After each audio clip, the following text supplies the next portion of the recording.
Hi, I'm Jeff Octor. By day, I'm Vice President of Marketing for Centerline Homes. At night, I'm a frustrated housing historian. I own a library of approximately 30,000 brochures that date back to the 1800s and find the evolution of housing as a business as well as design to be quite interesting and quite fascinating. This is the Housing History Guide, Chapter 1, 1917 to 1956. A lot of times people will ask me, how did it start? It's a relatively new industry. Well, basically prior to the 1920s and up into the 1920s, if you wanted a new home, you found your local builder, you found a plot of land for him to build, agreed on a price, and that was that. In about 1917, Sears and Roebuck started selling homes out of the catalog. It came as a kit. The home package included everything you needed to build the home as depicted in the catalog. Prices were anywhere from $800 to $5,000. The housing industry as we know it today really started after World War II. There's that iconic photo of the couple kissing in New York. That really was the signal that there was a tremendous housing shortage. The war was over, GIs were coming home, getting married. They were able to get government financing, and one man stepped up to the plate and had a brilliant execution, and that was Bill Levitt. He built the first of his 3 Levittowns on Long Island.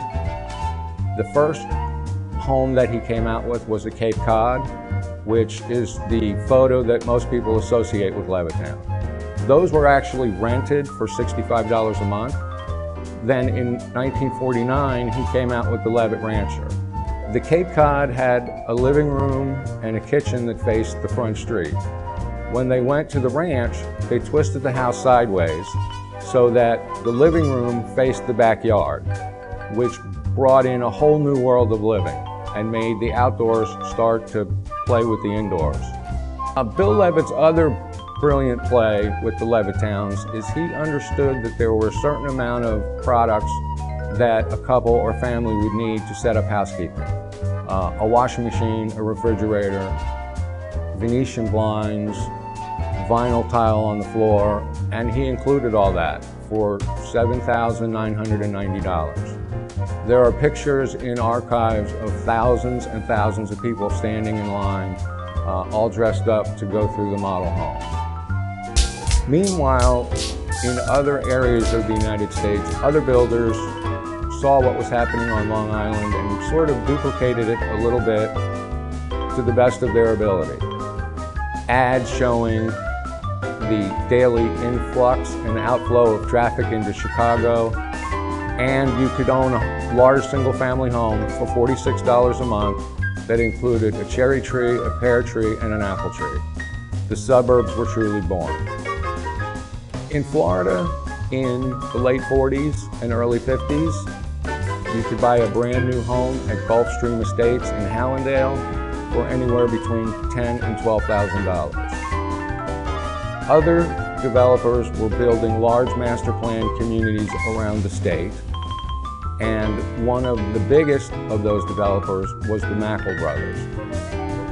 This brochure from Port Charlotte shows that this home was available for $300 down, and your mortgage payment, all in, taxes, insurance, was $60 a month. Kind of hard to believe these days. In the mid-50s, more than ever before, the automobile and the house sort of competed in the consumer goods arena. People wanted a home, people wanted to live in the suburbs, but people also wanted the fancy new car.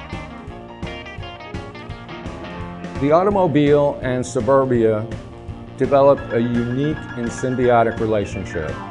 If you look at the 1955 Pontiac color chart, it was about bright colors, exciting times, and the more colorful the better. Americans insisted on having those colors reflected in their homes. It was not unusual to have a turquoise kitchen with turquoise appliances, or a pink kitchen Bathrooms were available in 5 or 6 colors, ranging from sunshine yellow to sea green to everything in between.